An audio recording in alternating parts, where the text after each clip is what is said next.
Salam teman-teman seiman dimanapun berada. Pada kesempatan yang sangat baik ini, izinkan saya menyampaikan sedikit kesaksian ataupun pengalaman saya bagaimana Tuhan menuntun dan menyembuhkan saya. Ceritanya seperti ini. Pada Natal tanggal 25 Desember tahun 2020 yang lalu, saya dan istri pergi mengunjungi anak kami yang ada di Kuningan, di Cigugur. Ketika kami sudah sampai di sana pada tanggal 25 Desember itu, sore itu, dan saya mandi. Ketika saya mandi, saudara, saya rasakan ada satu benjolan di belakang kepala saya, dan sangat kecil sekali, mungkin hanya seperti sebesar jerawat dia. Tetapi itu pun tidak saya hiraukan karena saya pikir ia hanya sekedar benjolan kecil. Tetapi malamnya dia mulai mengganggu, saudara. Mulai sakit dan nyut-nyutan dia. Dan malam kedua seperti itu. Akhirnya pada tanggal 26 Desember kami putuskanlah untuk pulang ke Cirebon. Setelah di sana beberapa hari, dan setelah tiba di Cirebon, saya bilang sama istri saya, "Mami, coba dulu kamu perhatikan benjolan yang di kepala saya ini, sepertinya dia semakin sakit," saya bilang begitu. Pencerita dia lihatlah dan dicukur dulu supaya sekitarnya bersih. Dan setelah dilihat memang ternyata ada benjolan, saudara, kecil seperti bisul kecil lah atau jerawat. Dan dia bilang, istri saya bilang, ini sudah merah dan sudah mau bernanah. Saya bilang, kamu ambillah jarum pentul dan supaya disteril dan tusuklah dulu. Hanya benar cerita istri saya melakukan ini dan ditusuklah, saudara, benjolan itu. Ada darah keluar dan nanah. Saya bilang, kamu pencet aja, nggak apa-apa, pencet supaya semua keluar nanahnya.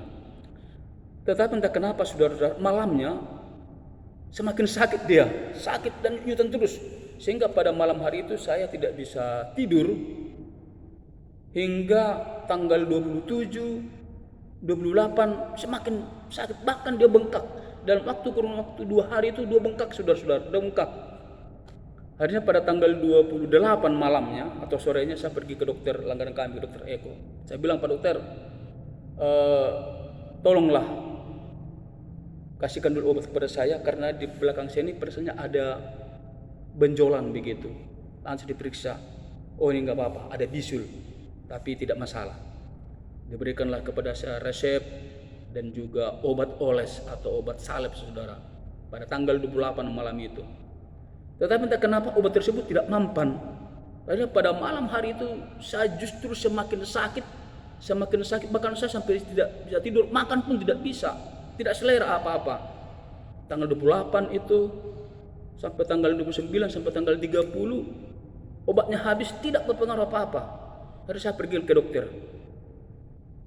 Dokter, saya bilang, tidak berpengaruh obatnya, bahkan perasaan saya semakin bengkak di kepala saya. Dan memang, saudara, dalam kurun waktu lebih kurang 1 minggu itu sudah bengkaknya sudah seperti sebesar kepalan tangan di kepala saya itu di belakang.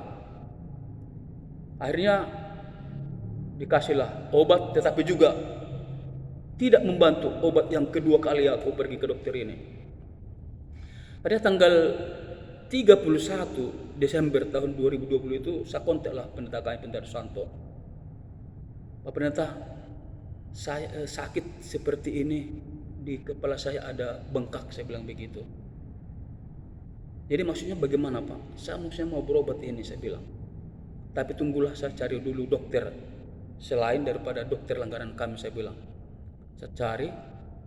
Akhirnya, saudara, tanggal 31 itu saya coba cari dokter. Dan saya mau ke rumah sakit sebenarnya, rumah sakit.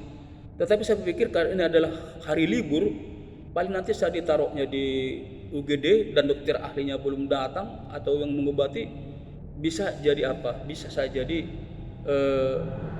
tidak terobati dengan baik. Akhirnya pada tanggal 1 Desember, saya tanggal 1 Januari 2021, saya kontaklah lagi pendeta kami. Pak pendeta, rasanya aku harus berobat. Kemana Pak berobat katanya? Kalau enggak ke rumah sakit Advent Bandung aja. Saya bilang,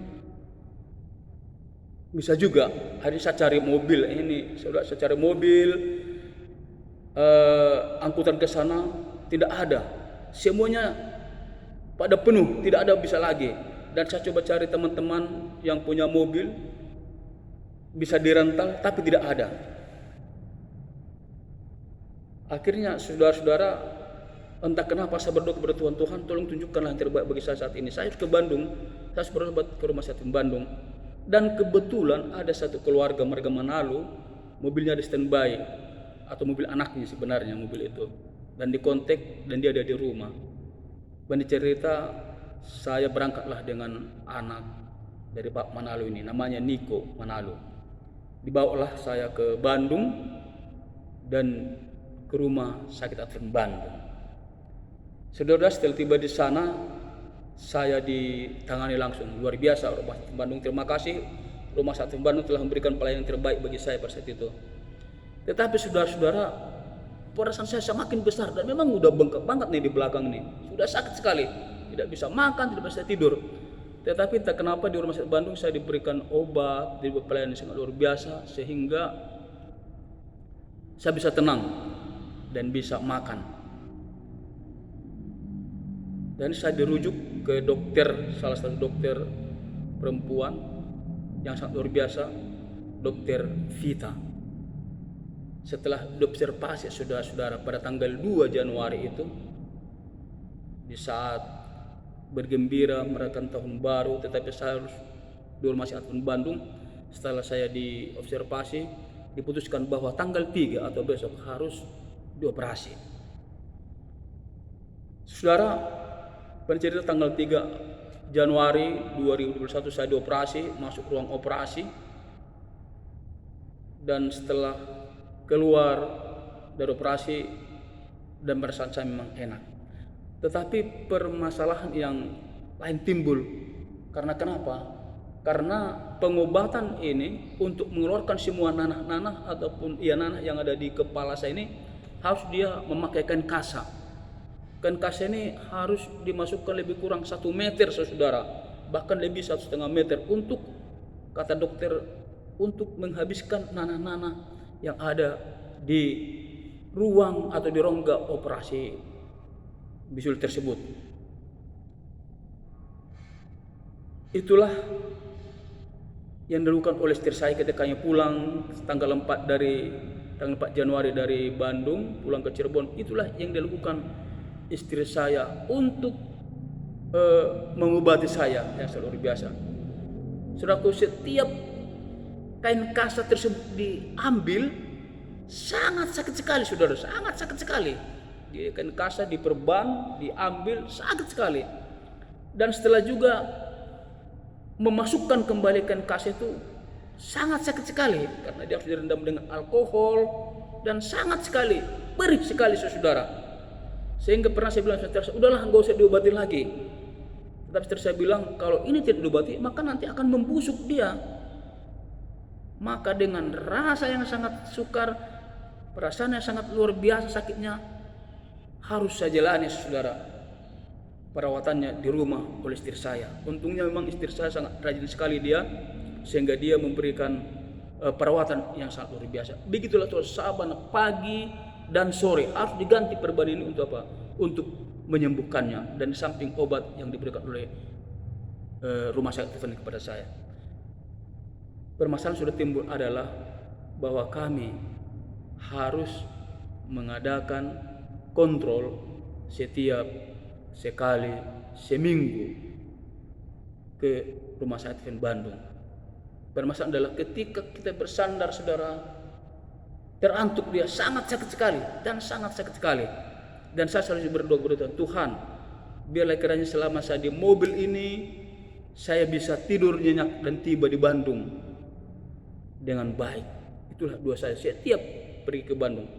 Saudara-saudara yang kasih Tuhan, saudara tahu bahwa selama kurun waktu 3 hingga 6 bulan saya harus dirawat seperti itu, memasukkan dan mengambil kain kasa untuk penyembuhan penyakit saya. Puji Tuhan saudara.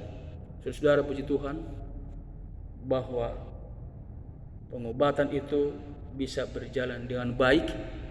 Darinya saat sekarang ini saya sudah sembuh. Walaupun di belakang ini sepertinya seperti berparit dia, seperti ada paritnya, bekas daripada operasi itu. Tapi saya syukur kepada Tuhan, saya yakin ini bahwa Tuhanlah yang berikan pemulihan kepada saya dan berikan kesembuhan yang prima kepada saya. Kiranya kesaksian yang sedikit ini dapat menguatkan iman percaya kita supaya kita tetap teguh percaya dan berdoa kepada Tuhan. Inilah sedikit kesaksian saya. Tuhan berkati kita semua. Amin.